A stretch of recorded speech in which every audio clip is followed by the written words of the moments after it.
Assalamualaikum warahmatullahi wabarakatuh. Obboleeyyan kiyya kan islaamaa kan baatan dhiyaa bikka jirtan hundattuu rabbiin subhaanahu wa ta'ala isin haatiisu isin jecha ara guyyaan kun guyyaa jummataati.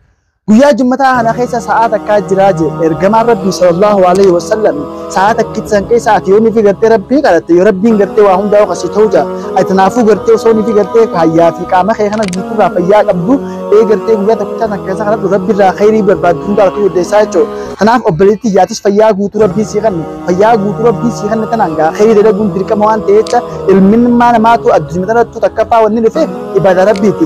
Eega ibadaa rabbiitti dhufe ibadaa rabbii san godhuun dirqama waan ta'eecha inshallah guyyaan kun arraan tana guyyaa jummataati. Caalaa torbaanii keessaa guyyaan jummataa guyyaa caalaa waan ta'eecha ergama rabbi irra salawaata buusuun dirqama waan ta'eecha buusuu qabdaa jechuudha. Walaalchisuudhaaf malee dirqama uleedhaan buusee hin jirru. Kanaafuu ati gartee hunii fi jaalattee salawaata ergamaa rabbi irratti buuste rabbiinis kudhan sirratti buusaa jechuudha. Ati irraan tana haadhee sallallahu alaihi wasallam yettee ergamaa rabbi irratti takka buusta. Rabbiin subhaanahu wa ta'ala ati irratti kudhan buusaa jechuudha. Kanaafuu kudhan gizee buuste rabbiin dhibba sirra buusee jechuudha. Kudhan baay'isuu kudhan yookaan baay'isa dhibba taa'aa jechuudha. Kanaafuu obboleessa kee obboleettii yaa khayna kanaatu sin dabarree sin jaa.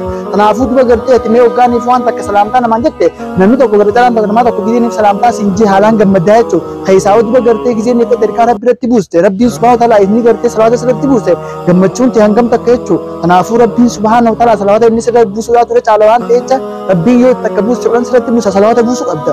Obboleessa kee obboleettii guyyaan kun gartee guyyaa gammachuuti. Guyyaa gammachuu eegate jecha gammachuun agartee addanaa qoodannoo barbaadeeti malee waan biraatti miti. Kanaaf obboleessa kee duba gartee gaaffii tana akka isin ajaa'ibsiisee dabtii guddaan qaba.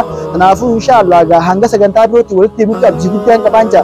Eegaa duba gartee gorsa kana waliin dubbadda asumarraa osoo hin ta'in gartee homaan dubbisarraa gartee kanaafuu khayru kun lama gartee waan jecha waan barsiisan dhageessuunis dirqama waan ta'echa balleewwan waloo kana ayaa jira waan ta'eef jecha. Kanaafuu gaa sagantaa birootti hanga walitti deemutti nagaa nuti waan affeerateen taa'aa jechuudha. Wassalaamu alaikum warahmatullahi wabarakatuh.